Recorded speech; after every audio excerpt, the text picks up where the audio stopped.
Gawader have been protesting. They have been denied jobs, electricity, even clean water.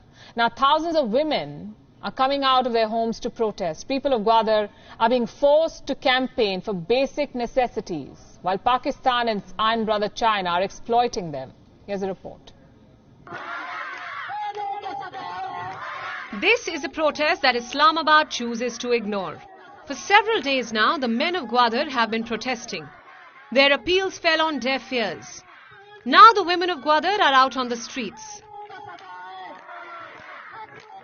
They have the same demands: jobs, clean drinking water and electricity. The people of Gawader are forced to fight for their basic rights. The reason is China. Gawader is facing a Chinese invasion. The protesters say Chinese trawlers are stealing their livelihood. They are illegally fishing in the Makran coast. Local fishermen are now struggling.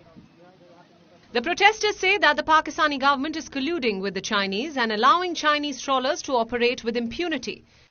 Even people from Balochistan have now joined these protests. Baloch families are allegedly facing restrictions. They wanted to access Gawader for business, but they are now being blocked at security checkposts.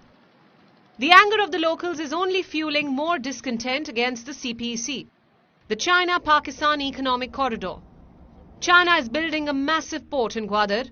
This is the flagship project of the CPEC. The protesters are threatening a boycott. They will disrupt work on the CPEC if their demands are not met. Such a threat should have raised concerns in China, but Beijing doesn't even believe these protests are happening. The Chinese Foreign Ministry says reports about the protests are fake news. The pressure is now on Islamabad. Opposition parties have been scrutinizing the progress on the CPEC projects, and they are unhappy. A parliamentary committee led by a lawmaker from the opposition has expressed concern. They say the work done so far isn't enough to lure local and international investors. The public backlash only weakens the future prospects of the CPEC. Imran Khan has the option to speak to protesters and end the impasse, but his government's reluctance is only deepening the crisis at hand. Bureau Report, WION, World is One.